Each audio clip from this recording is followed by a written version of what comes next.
The story, the voice that never landed, is a story full of joy and peace at the beginning, with family members exchanging pleasantries at the airport, expecting to see and to hear the voice of their love once again on their return, which never came to pass. What happened is so touching. Is a story each casts a spotlight on noncompliance or safety oversight failures, whether mechanical, procedural, or systemic in nature.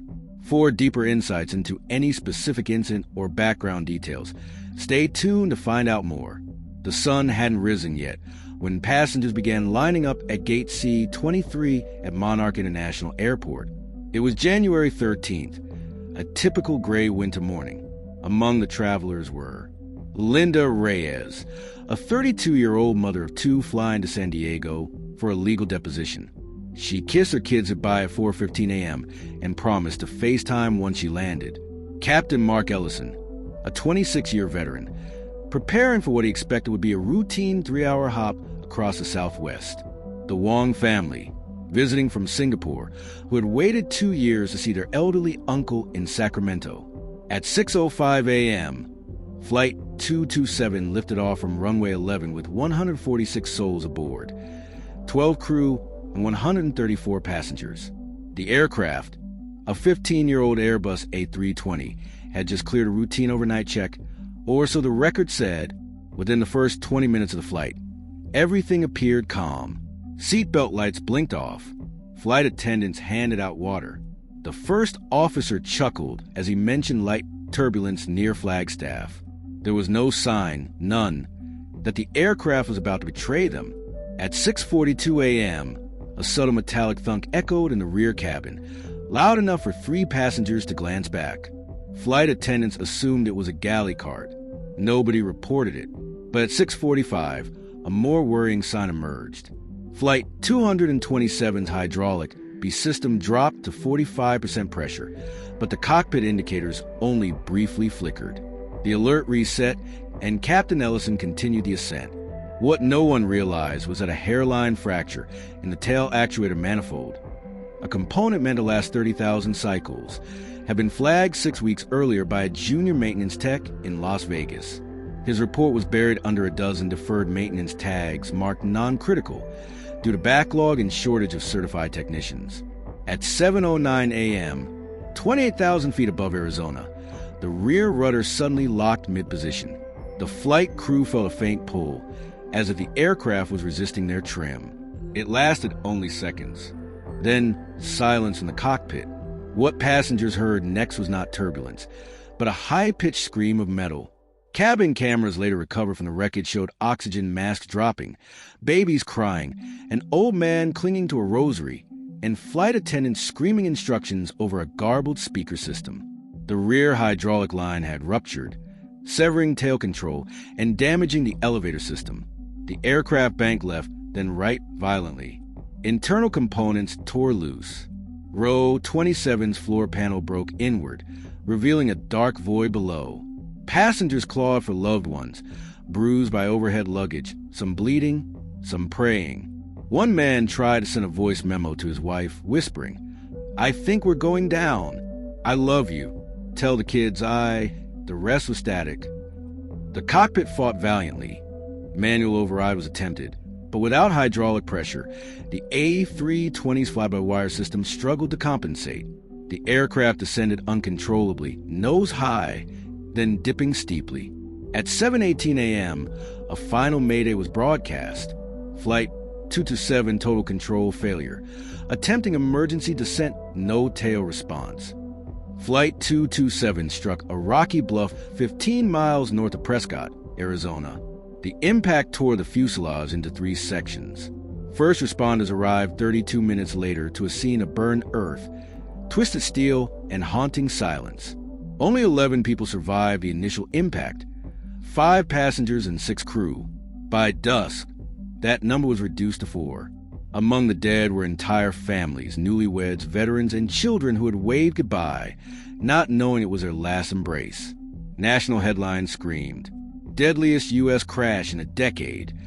Flight 227, sabotage or negligence?" But the truth was worse. It was neither. 2 weeks later, NTSB investigators recovered the black box and maintenance logs. What they found stunned them.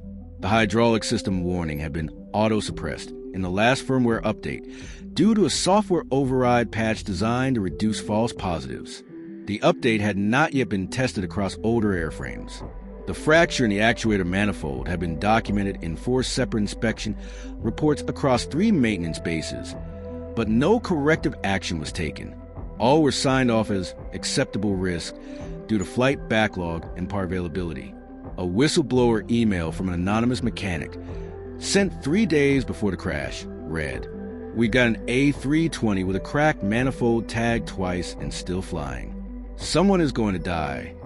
It had been flagged as spam by the airline's IT filter. Public outcry followed.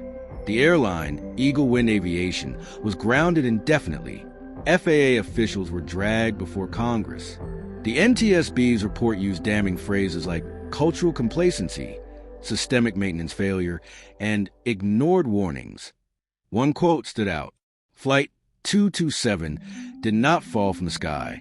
It was pushed by every deferred repair, every ignored technician's concern, every shortcut taken to save time or cost. Lawsuits were filed by families nationwide. A $1.3 billion class action settlement became the largest in aviation history. 3 people lived to tell the story. Derek Malone, a college student from Tucson, suffered a shattered pelvis, but used his hoodie to stop another survivor's bleeding.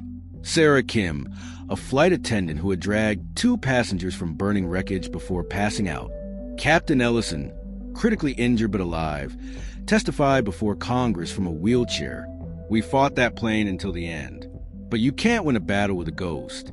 That rudder was already broken before we left the ground." 6 months later, Congress passed the Airframe Accountability and Maintenance Integrity Act, the most sweeping reform since post-9/11 aviation restructuring.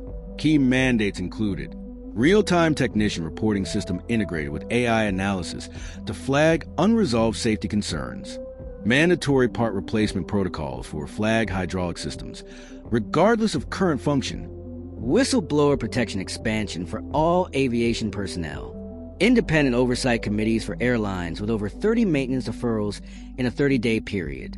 Every reform was signed into law. Too late for the 135 who never came home. At the crash site near Prescott, a memorial now stands.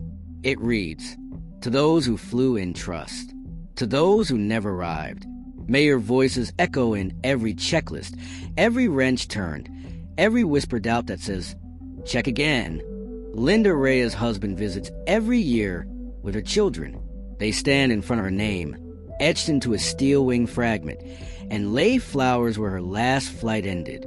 Her daughter once asked, "Why didn't they fix it, Daddy?" He had no answer, but he made her a promise. You'll grow up in a world where we ask why, and we listen. Flight 227 became more than a crash. It became a warning written in blood. As seasoned pilot who fought until the last second to save his doomed flight, a devoted mother of 2 whose final promise to call never came true, every torn wire and missing bolt was a sentence in a silent story that maintenance logs tried to tell. The next time a mechanic taps a cracked hose, the echo of 227 will answer, and maybe, just maybe, lives will be saved.